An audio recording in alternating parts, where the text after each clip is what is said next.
The morning यानी money IQ में खुशामदीद, जहां हम आपके मनी आईक्यू को बेहतर बनाने के लिए काम करते हैं। ये तज्जिया गहरी मार्केट रिसर्च की बुनियाद पर किया गया है। बिल्कुल। आज हम एक ऐसी कंपनी पर गहरा तज्जिया करने वाले हैं जो 1959 से मुल्क के बड़े बड़े इंफ्रास्ट्रक्चर प्रोजेक्ट्स की रीढ़ की हड्डी रही हो, यानी जो नस्लों से कंस्ट्रक्शन मटेरियल, क्रिसोटाइल सीमेंट, रबर और प्लास्टिक के पाइप्स वगैरह बना रही हो। हाँ, और आज इस मकाम पर है कि हर नई प्रोडक्ट बनाने पर अपनी जेब से पैसा दे रही है। एग्जैक्टली हम बात कर रहे हैं डैडेक्स इटर्निट लिमिटेड की, जिसे स्टॉक मार्केट में DADX के नाम से जाना जाता है।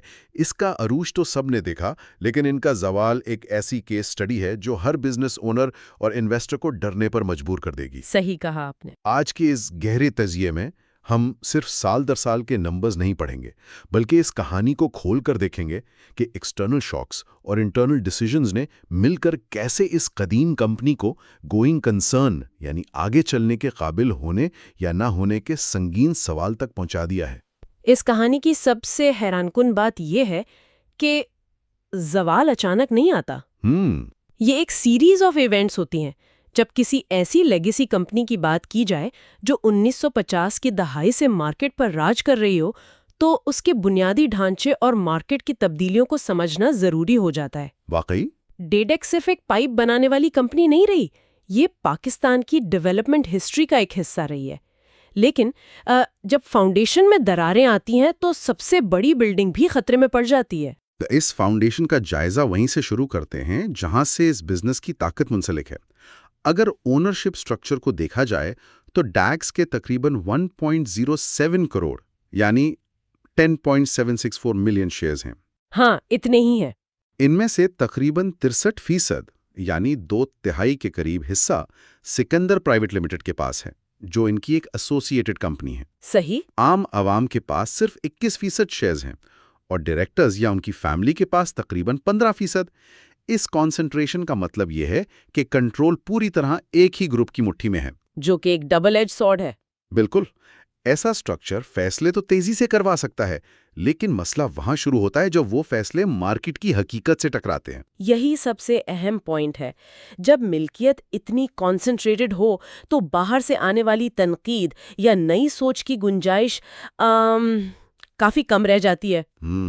और इसकी पहली बारी झलक हमें 2019 में नजर आई। 2019 को जवाल का स्टार्टिंग पॉइंट कहा जा सकता है। टॉप लाइन यानी टोटल सेल्स में 3.70% की कमी आई। अच्छा। अब बज़ाहिर 3.70% एक छोटा नंबर लगता है, लेकिन कंस्ट्रक्शन इंडस्ट्री में ये एक रेड फ्लैग होता है। लेकिन इस कमी की वजह सिर्फ उनकी अपनी कोई गलती तो नहीं थी, है ना? नहीं, बिल्कुल नहीं।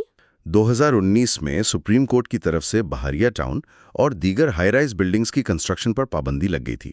साथ ही हुकूमत के इंफ्रास्ट्रक्चर प्रोजेक्ट्स, जिन्हें पब्लिक सेक्टर डेवलपमेंट प्रोग्राम या PSDP कहा जाता है, उनके फंड्स में भी शदीद कमी आई। हाँ, फंडिंग प्रैक्टिकली रुक से गई थी। ये बिल्कुल ऐसा है कि आपने पाइप बनाने की फैक्ट्री लगाई हो और अचानक पता चले कि शहर में पानी का नया कनेक्शन लगाने पर ही कानूनी पाबंदी लग गई है। हाँ, माल बनेगा तो कहाँ जाएगा?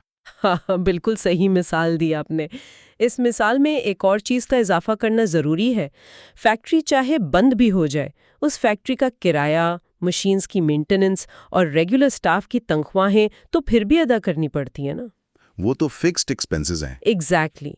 कंस्ट्रक्शन मटेरियल की डिमांड सीधा सीधा हाई प्रोजेक्ट से जुड़ी होती है।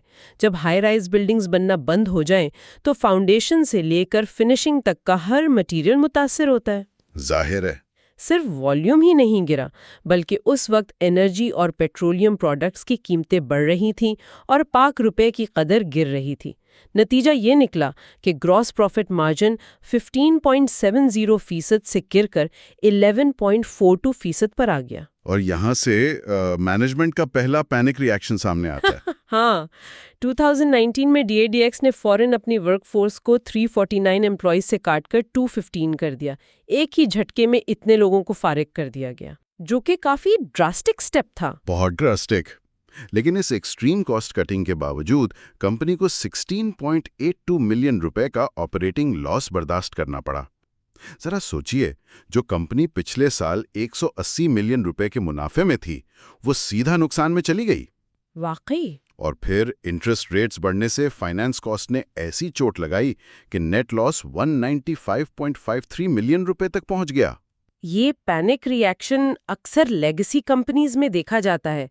जब मार्केट अचानक श्रिंक होती है तो पहला कदम लेबर कॉस्ट कम करना होता है। सही। लेकिन मसला ये है कि पाइप बनाने की लागत में लेबर से ज्यादा बड़ा हिस्सा रॉ मटेरियल और एनर्जी का होता है। सिर्फ लोग निकालने से स्ट्रक्चरल मसाइल तो हल नहीं होते ना। बिल्कुल नहीं होते। और अभी कंपनी इस पहले झटके से संभाली भी नहीं थी कि 2020 में कोविड-19 ने दस्तक दे दी। कोविड-19 ने तो पूरी दुनिया की सप्लाई चेन्स को हिलाकर रख दिया था। मुल्की और बैनुल अक़वामी लॉकडाउन्स लग गए। सब कुछ बंद था। डैक्स की टॉप लाइन मजीद 15.62% गिर गई। लेकिन यहाँ एक अहम सवाल पैदा होता है।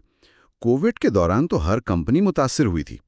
इसमें डैक्स की ऐसी क्या खासियत है जो इसे इतना शदीद नुकसान पहुंचा? इसका जवाब फिक्स कॉस्ट की इनएफिशिएंट अब्जॉर्प्शन में छुपा है। अच्छा, इसको थोड़ा आसान अल्फाज में समझाएं। जरूर। फर्ज करें एक फैक्ट्री में रोजाना 1000 पाइप्स बनाने की कैपेसिटी है। उस फैक्ट्री का किराया और बिजली का बेसिक बिल एक मुकर्ररा रकम है। ठीक है। अगर फैक्ट्री 1000 पाइप्स बनाती है तो वो मुकर्ररा रकम 1000 पाइप्स पर तकसीम हो जाती है और हर पाइप की कॉस्ट कम आती है। सही बात है, पर यूनिट कॉस्ट कम हो जाती है। लेकिन कोविड की वजह से डिमांड ना होने के बराबर थी। फैक्ट्री बंद थी या अपनी सलाहियत से बहुत कम पर चल रही थी।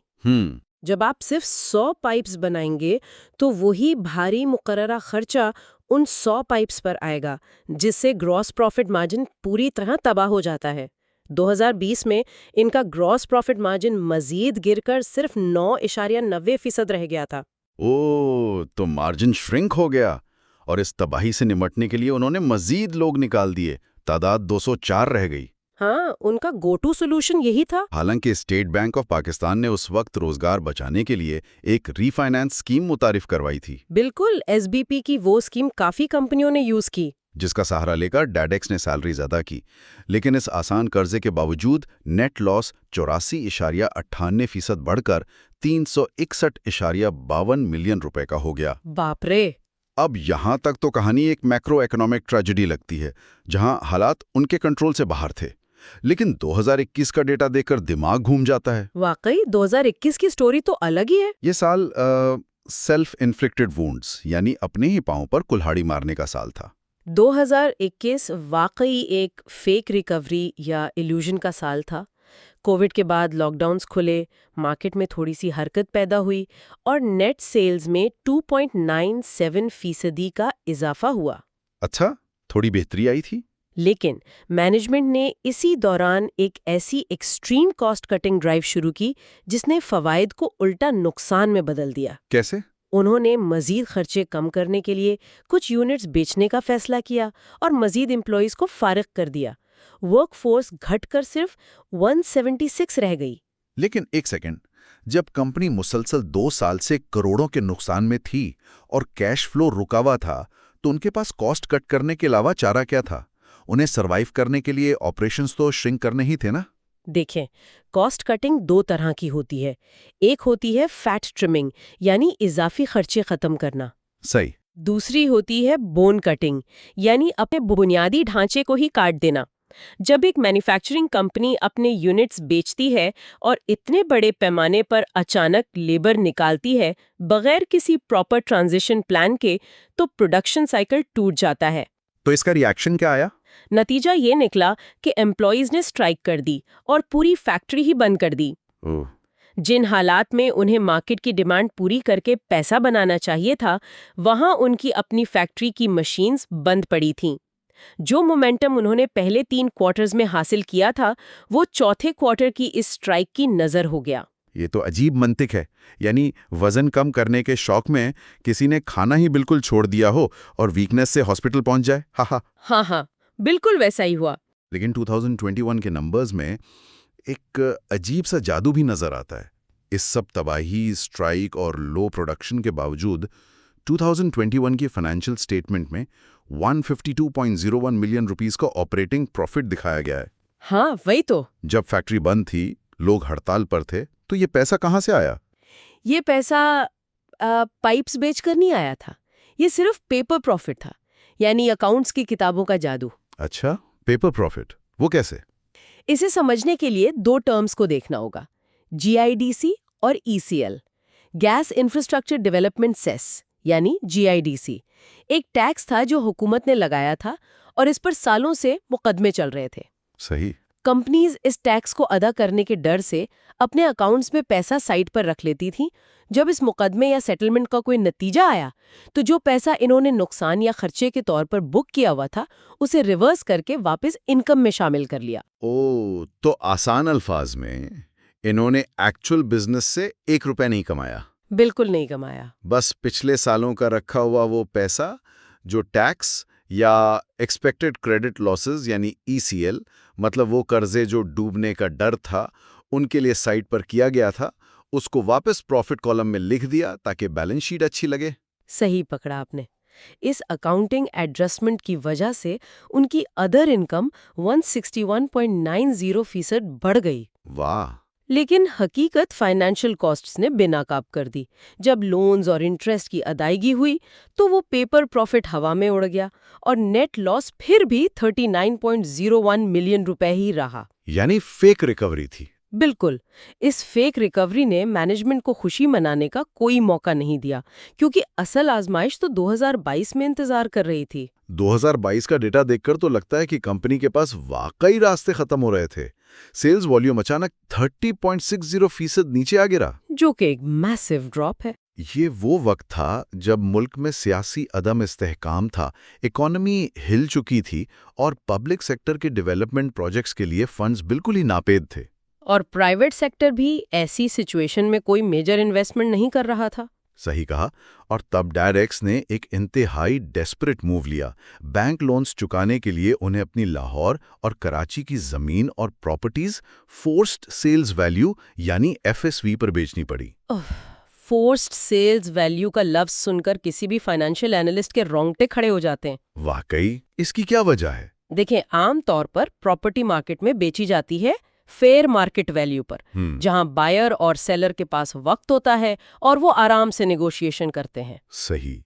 लेकिन FSB का मतलब है कि बैंक दरवाजे पर खड़ा है, आपको कल कैश चाहिए और आप मजबूरी में प्रॉपर्टी मार्केट रेट से 20, 30 या 40% कम पर आने पौने दामों बेच रहे हैं।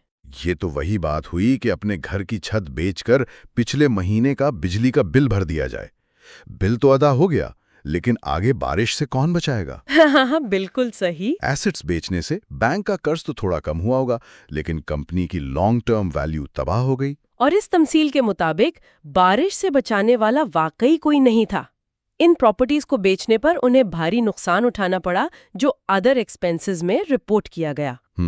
साथ ही 2022 में पाकिस्तान रुपये की कदर अचानक तेजी से गिरी, क्योंकि रॉ मटेरियल इंपोर्ट करना पड़ता था।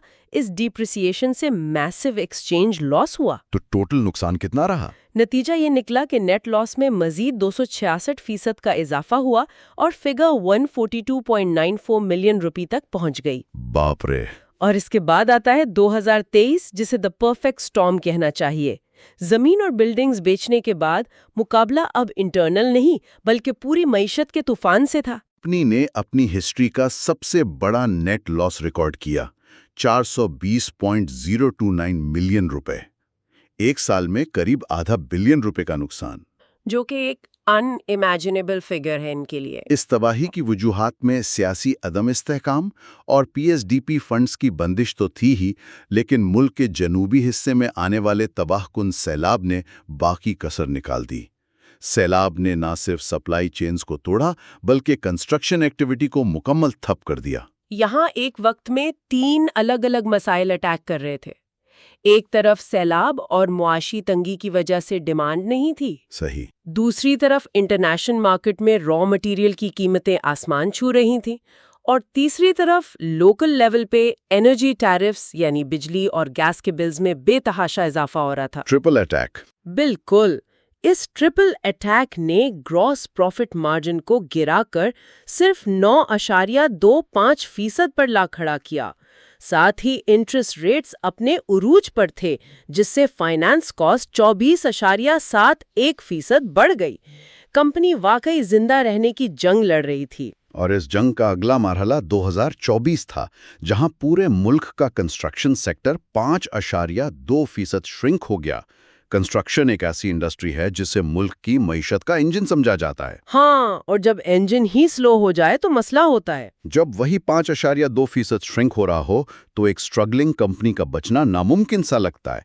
DADX की टॉप लाइन मजीद 20.12% गिरकर 1119.26 मिलियन रुपए रह गई। और मार्जिन का क्या हाल था?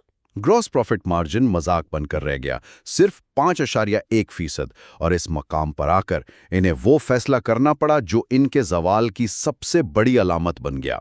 उन्होंने अपनी कराची की आबाई फैक्ट्री को बंद कर दिया। कराची फैक्ट्री का बंद होना कोई आम वाकया नहीं है।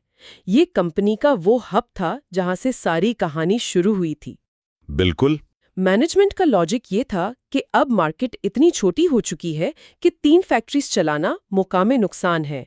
इसलिए कराची को बंद करके सिर्फ हैदराबाद और सुंडार, जो लाहौर में है, उन फैक्ट्रीज पर फोकस किया जाए ताकि सप्लाई चेन एफिशिएंटली मैनेज हो सके।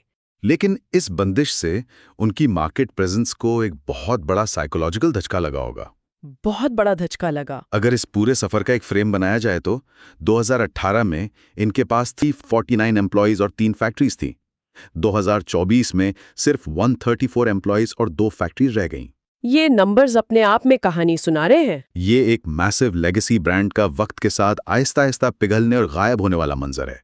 लेकिन मसला यह है कि ये दर्दनाक अमल अभी रुका नहीं है। नहीं रुका। अगर हम बिल्कुल ताज़ा तरीन डाटा यानी 2025 की रिपोर्ट्स पर नज़र डालें तो हालात इस कदर संगीन हो चुके हैं कि फाइनेंस की दुनिया का सबसे खतरनाक लफ्ज़ उनकी रिपोर्ट्स में बार बार गूंज रहा है। हाँ, मैं समझ गई आप किस लफ्ज़ की बात कर रहे हैं। 2025 में नेट सेल्स मजीद 30.23% गिरकर सिर्फ 780.94 मिलियन रुपए रह गईं। और वजह वही पुरानी थी। कंस्ट्रक्शन सेक्टर का मजीद 2.8% श्रिंक होना, हाई इन्फ्लेशन और रॉ मटेरियल का शदीद महंगा होना। लेकिन फाइनेंशियल रिपोर्ट्स में जो चीज सबसे ज्यादा डराने वाली है वो नेट लॉस नहीं बल्कि ग्रॉस लॉस है। Gross loss? जी, 2025 में DADX को 45.67 मिलियन रुपीस का ग्रॉस लॉस हुआ। ग्रॉस लॉस के कॉन्सेप्ट को बारीकी से समझना जरूरी है। आमतौर पर नुकसान का मतलब ये होता है कि कंपनी ने प्रोडक्ट बेची, पैसा कमाया, लेकिन जब उसमें से दफ्तर के खर्चे, बैंक का सूद और टैक्स निकाले तो एंड में बैलेंस माइनस में चला गया। हाँ, जिसे नेट लॉस कहते हैं। लेकिन ग्रॉस लॉस का मतलब कुछ और ही है। बिल्कुल। ग्रॉस लॉस का मतलब है कि आप फैक्ट्री में जो प्रोडक्ट बना रहे हैं, मिसाल के तौर पर एक पाइप, उसे बनाने पर रॉ मटेरियल और बिजली वगैरह का जो खर्चा आ रहा है वो उस कीमत से ज्यादा है जिस पर वो मार्केट में फरोख्त हो रहा है। इसे बिल्कुल आसान कर देते हैं। अगर एक पाइप बनाने की डायरेक्ट लागत 100 रुपए है और वो मार्केट में 90 रुपए का बिक रहा है, तो हर बनने वाला पाइप फैक्ट्री को 10 रुपए का नुकसान दे रहा है। अच्छा, तो यानी बनाने पर ही नुकसान हो रहा है। एग्जैक्टली। ऐसी सूरत में प्रोडक्शन चलाना फैक्ट्री बंद रखने से ज्यादा नुकसानदेह होता है। एनर्जी और बिजली के बेतहाशा महंगे होने ने कॉस्ट ऑफ प्रोडक्शन को इस कदर बढ़ा दिया है कि मैन्युफैक्चरिंग प्रोसेस ही अनसस्टेनेबल हो गया है। वाकई खतरनाक बात है। और इस ग्रॉस लॉस के पैदा होते ही वो लफ्ज सामने आता है जिसकी हम बात कर रहे थे, गोइंग कंसर्न। हाँ, गोइंग कंसर्न। ऑडिट की दुनिया में जब एक्सटर्नल ऑडिटर्स किसी कंपनी की रिपोर्ट पर ये लफ्ज लिखकर शुकुकु शुभात का इजहार कर दें तो समझें रेड अलर्ट बच चुका है। रेड अलर्ट नहीं, बस आखिरी स्टेज है। इस कॉन्सेप्ट का सीधा सा मतलब यह है कि क्या ये कंपनी आने वाले वक्त में जिंदा रह सकती है या अपना कारोबार जारी रख सकती है। 31 दिसंबर 2025 तक के एदादो शुमार बताते हैं कि DADX की करंट लाइबिलिटीज उनके करंट एसेट से 2017.137 मिलियन रुपए तजावुज कर चुकी हैं। यानी 2 बिलियन रुपीस से ज्यादा का फर्क। जी, यानी उन्हें जो पैसा फौरन आने वाले चंद महीनों में देना है और जो रिसोर्सेज उनके पास फौरन मौजूद हैं, उन दोनों के दरमियान 2 बिलियन रुपए से ज्यादा का फर्क है। और उनका टोटल अक्यूमुलेटेड लॉस 1620.719 मिलियन रुपए तक पहुंच चुका है। जब ऑडिटर्स गोइंग कंसर्न का अजम्पशन डाउट में डाल देते हैं तो इसका एक डोमिनो इफेक्ट होता है। वो कैसे? एक तरफ बैंक्स मजीद कर्जा देने से इनकार कर देते हैं, दूसरी तरफ सप्लायर्स रॉ मटेरियल उधार पर देना बंद कर देते हैं। हर कोई सिर्फ एडवांस कैश मांगता है और कंपनी के पास कैश होता नहीं। ये तो एक डेथ स्पाइरल बन जाता है। ये एक डेथ स्पाइरल ही है जिससे निकलना इंतहाई मुश्किल होता है। तो क्या इस बंद गली से निकलने का कोई उम्मीद का रास्ता बचा है? अगर हम पिछले 6 महीनों का यानी 1HFI26 के रीसेंट डेटा को देखें तो थोड़ी सी पॉजिटिव मूवमेंट नजर आती है। अच्छा। इन 6 महीनों में नेट सेल्स में 3.25% का इजाफा हुआ, जो कि प्योरली लोकल सेल्स की वजह से था। और सबसे बड़ी राहत इंटरेस्ट रेट्स में कमी यानी मॉनेटरी ईजिंग की वजह से मिली। फाइनेंस कॉस्ट में 40.15% की कमी आई। नतीजतन नेट लॉस 34.48% कम होकर 125.998 मिलियन रुपए रह गया। ये कमी जरूर है, लेकिन गौर करने की बात यह है कि ये प्रॉफिटेबिलिटी नहीं है। हाँ, बात तो सही है। ये सिर्फ नुकसान की रफ्तार का कम होना है।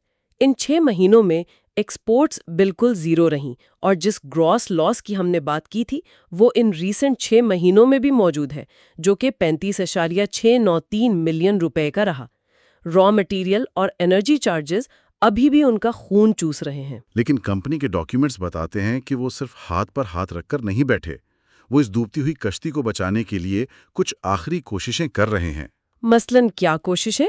नए जियोग्राफिकल मार्केट्स तलाश किए जा रहे हैं ताकि उनका कस्टमर बेस बड़ा हो और वो सिर्फ एक छोटी सी लोकल मार्केट पर इन्हिसार ना करें। साथ ही प्लास्टिक पाइप्स और सीमेंट मार्केट में कुछ नई प्रोडक्ट्स इंट्रोड्यूस करवाने का इरादा है ताकि सप्लाई चेन को बेहतर और कॉस्ट को कंट्रोल किया जा सके। नई मार्केट्स में जाना और प्रोडक्ट डाइवर्सिफिकेशन वैसे तो अच्छी बातें हैं, लेकिन एक ऐसी कंपनी जो इंटरनल कैश फ्लो की शदीद तंगी का शिकार हो, जिसके पास गोइंग कंसर्न का थप्पा लग चुका हो, उसके लिए रिसर्च एंड डेवलपमेंट या मार्केट एक्सपेंशन के लिए सरमाया कहाँ से आएगा? ये एक बहुत अहम पॉइंट उठाया आपने। ये एक बहुत बड़ा स्ट्रक्चरल चैलेंज है जिसका उन्हें सामना है। खाली बातों से तो मार्केट एक्सपेंड नहीं होती ना। यही वो नुक्ता है जहां से आज के इस तज्जिए को इख्तिताम की तरफ लेकर जाना बनता है। जब एक मैन्युफैक्चरिंग कंपनी के बुनियादी इखराजात जैसे कि बिजली और गैस इस कदर बढ़ जाएं और वो मुकम्मल तौर पर हुकूमती स्पेंडिंग और मुल्क की मैक्रो इकोनॉमी पर इन्हिसार करती हो, तो क्या सिर्फ नई मार्केट्स तलाश करने का दावा किसी हकीकत पर मबनी हो सकता है? मुश्किल लगता है। या ये सिर्फ उन लोगों को तसल्ली देने के लिए बोला जा रहा है जिनका पैसा इस बिजनेस में फंसा हुआ है? ये वो संगीन सवाल है जो इस सेक्टर को क्लोजली मॉनिटर करने वालों को जरूर सोचना चाहिए। एक ऐसी कंपनी जो कभी शहरों की बुनियाद रखती थी, आज अपने वजूद की बुनियाद ढूंढ रही है। वाकई सोचिएगा जरूर। हमारे आने वाले डीप डाइव्स और फ्यूचर अपडेट्स के लिए बेल आइकॉन को प्रेस करें और हमारे चैनल को लाइक और सब्सक्राइब करें। साथ ही कमेंट्स में ऐसे टॉपिक या कंपनीज तजवीज़ करें जिन पर आप रिसर्च बेस्ड कंटेंट देखना चाहते हैं। अपना ख्याल रखिए। खुदा हाफिज। जरूर ख्याल रखिए। Like and subscribe.